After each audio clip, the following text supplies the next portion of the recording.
Welcome to Nasdaq Trade Talks. I'm Jill Malandrino, Global Markets Reporter at Nasdaq. Joining us for this segment, we have Mark Ostrowski, Head of Engineering East US with Checkpoint Software, to discuss cybersecurity concerns that ChatGPT4 presents. It is great to have you with us, Mark. Welcome to Trade Talks. Happy to be here. Thank you. You got it. ChatGPT3 has evolved into ChatGPT4. What does that mean, and why is it giving bad actors a dangerous amount of power?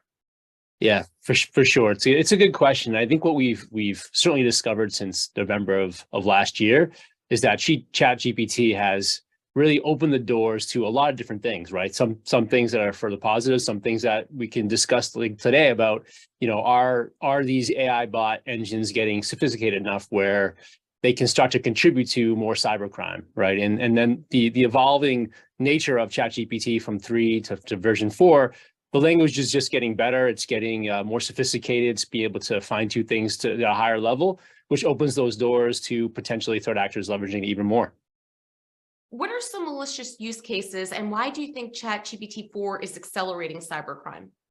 Yeah. So, I mean, let's just, even if we take a small step backwards, just think about how AI is kind of surrounding us in general, right? Whether we're, getting customer service from a vendor that we use, we get into our car and we start talking to it, right? These are things where AI has become certainly a big part of it. So when we look about cybersecurity, a really simple use case, let's create a phishing message targeting a specific vertical, and let's make sure the language is very believable. Make sure we're using things that we know people will potentially click on, like attention, like some of these different action words that cause people to make mistakes.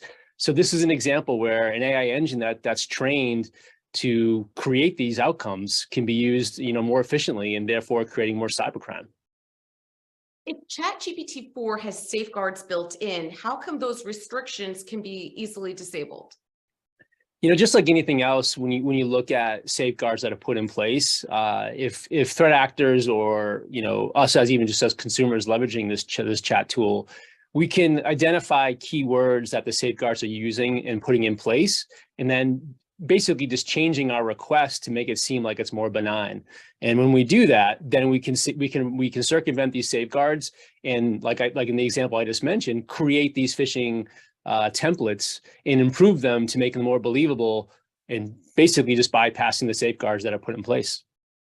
How concerned are you about accountability for something that you cannot oversee, whether it is the iteration of ChatGPT4 or future ones? And I guess the same question applies for bias and ethical concerns.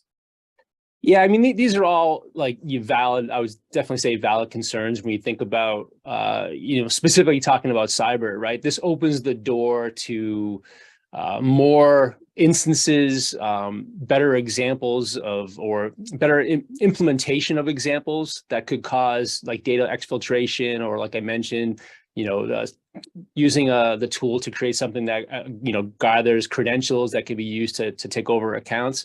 So these are all things that kind of fall into that category. Is is the tool being safeguarded enough so we have the legitimate uses, as well as how do we safeguard against the illegitimate users? So that's the big question that's out there. And from a cyber perspective, I think it's pretty simple, Jill, right? That there's a lot of known attacks, and there's a lot of things that are out there that the other side of the house, right, the cybersecurity professionals can create better prevention. And that has to be the first step, because that's what really, ChatGPT is not necessarily creating a lot of these outcomes. It's leveraging things that are already out there. So putting the safeguards that the cybersecurity community has in place will create that level of prevention. And then we can work on how do we prevent, and how do we move forward some of these more sophisticated ones that may be assisted in these AI bots. Right. And you kind of read my mind there. I wanted to ask you, is the cybersecurity industry prepared to deal with the era of AI and ChatGPT4? It seems as if cybersecurity and the safeguards that were built for the era that we've become accustomed to. Yep. It sounds like it's not going to be this. It's not going to be your mom and pop cybersecurity, if you will.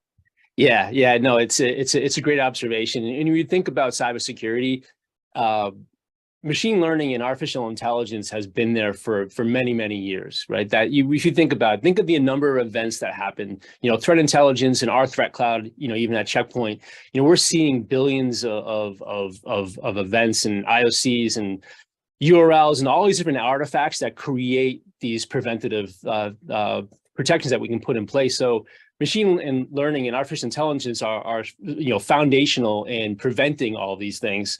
Now you have the other side of the house, that you have the threat actors that are also leveraging the same tools. So when you think about, like you mentioned, sort of that next evolution of cybersecurity, what you're really talking about is almost AI versus AI in some ways. And the tools can be leveraged to create that. So I think, you can use a sports analogy, like, what's the best offense is a really good defense. What's the best, so you can kind of use those same kind of analogies when we talk about this, and just be sure that, for any company or organization or person who's looking to create better preventative cybersecurity outcomes, be sure that machine learning, artificial intelligence are foundational in those particular projects or products, because you need that to then combat what's out there today. All right, Mark, we appreciate the insight. Thanks for joining us on Trade Talks. I'm Jill Malandrino, Global Markets Reporter at Nasdaq.